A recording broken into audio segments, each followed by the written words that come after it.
Sasa tunakuja kwa production. This center. Hello.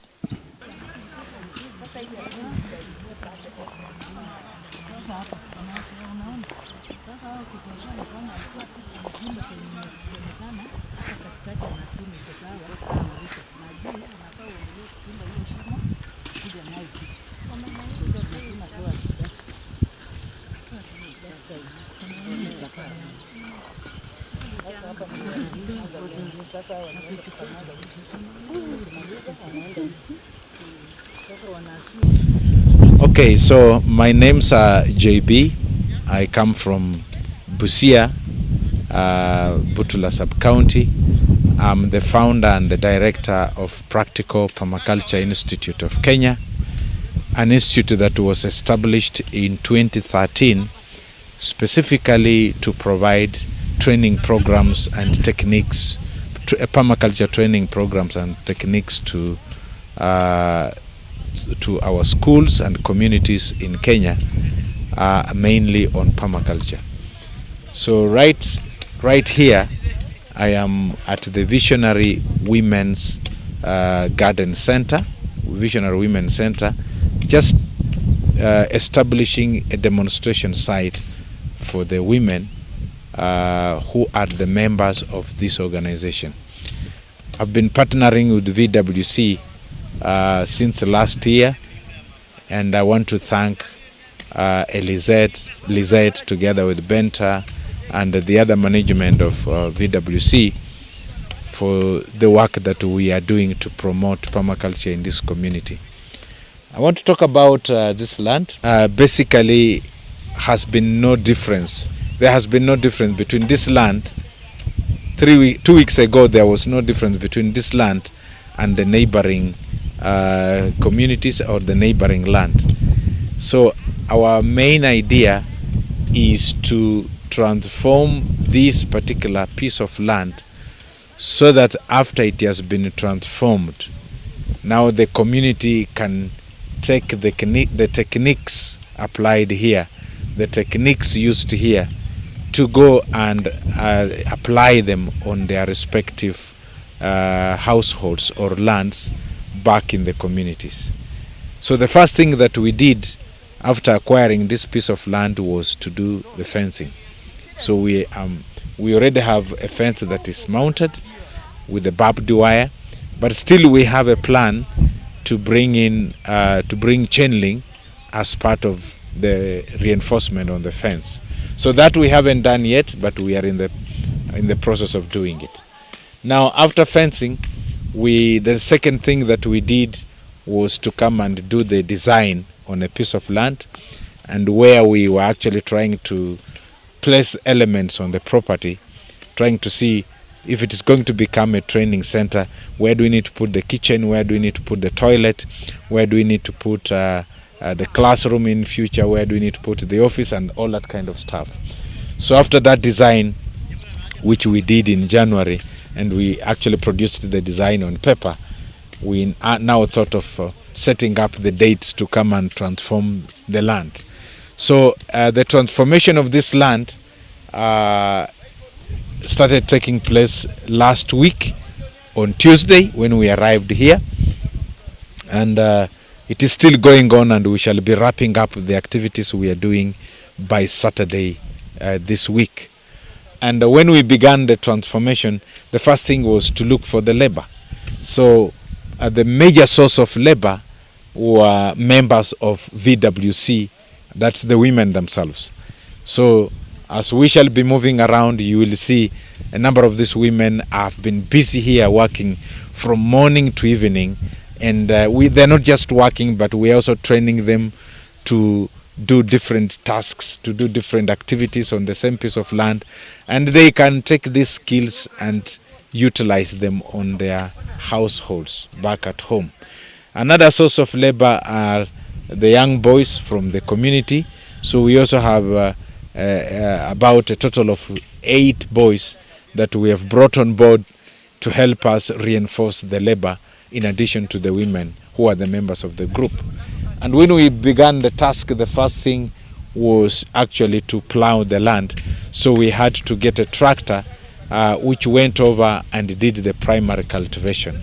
After the primary cultivation, we discovered that there was still huge planks of the soil and huge planks of what was left behind after the tractor had gone through.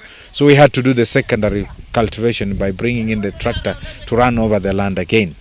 So after that, we had to do the landscape. So we took the first and the second day after the tractor to do real landscape. And after the landscape, we had to construct an A-frame, which is an instrument that we use to figure out and to determine the contours on the ground, because it's very important that we actually drive in the swells on a piece of land to ensure that there is no more erosion as it was before, and we are recharging the land with lots of water from the rain, the surface runoff, and the rain that is just dropping on land from the sky, and that's a very important skill. In Western, they are called trenches, but the reason why we are not calling them trenches is because these are excavations that are done on the ground following the contours. That's why we are calling them swells. These are shallow ditches that are constructed on contours to make sure that we store water on the land, and we also stop erosion, and we sink the water on the land to recharge the soil.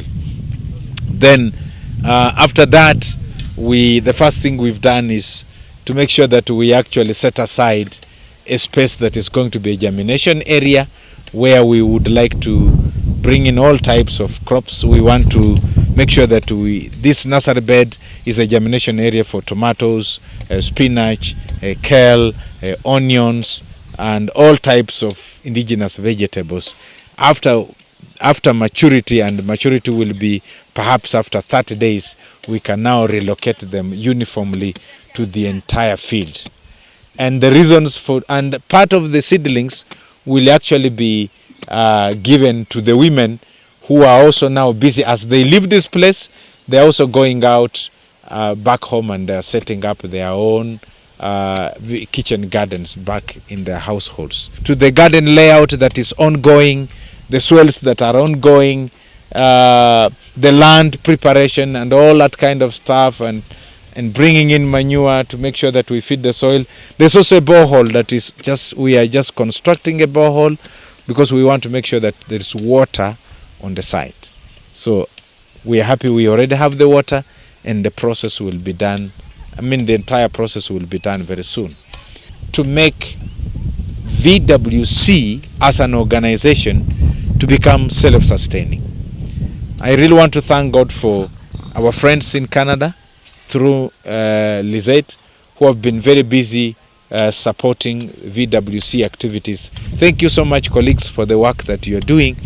And as we partner to make sure that we actually support the women in Majengo, one of my primary objective, and definitely it's our primary objective, all of us collectively, is to make sure that the center becomes self-sustainable.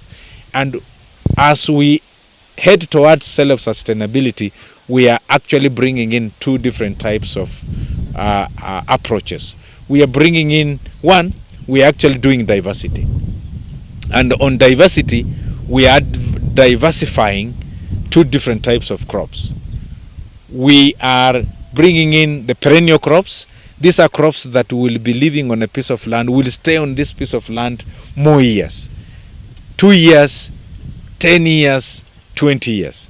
So we are bringing in things like bananas, we are bringing in oranges, we are bringing in pawpaws, we are bringing in mangoes, we are bringing in Hass avocados, we are bringing in nitrogen fixing trees that will also make sure that we actually we make them as windbreaks on the land.